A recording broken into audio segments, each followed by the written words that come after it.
কালের বিবর্তনে হারিয়ে যাচ্ছে গ্রাম বাংলার অতি পরিচিত সুস্বাদু তালের পিঠে।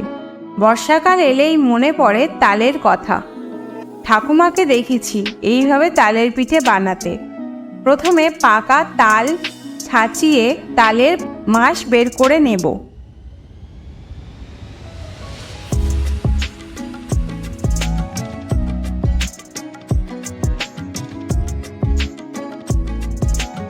অন্য জায়গায় নারকেল কুড়িয়ে নিয়েছি।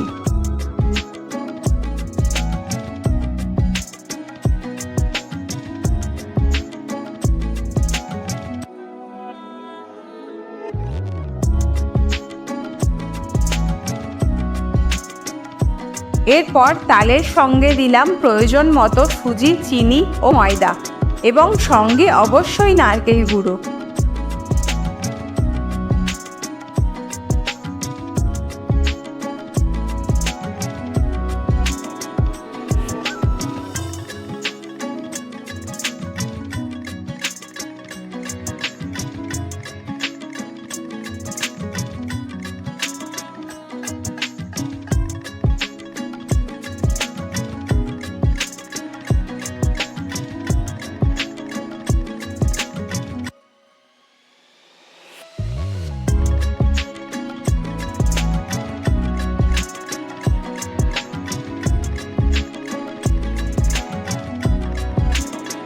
মিশ্রণ বানিয়ে কলাপাতা মুড়ে সেঁকে নেব লো ফ্লেম রেখে।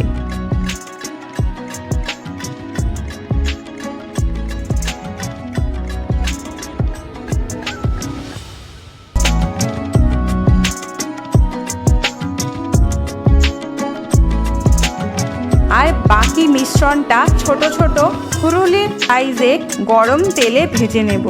ব্যাস, পোড়া পিঠে ও ভাজা পিঠে দুটোই তৈরি। ভালো লাগলে শেয়ার করবেন।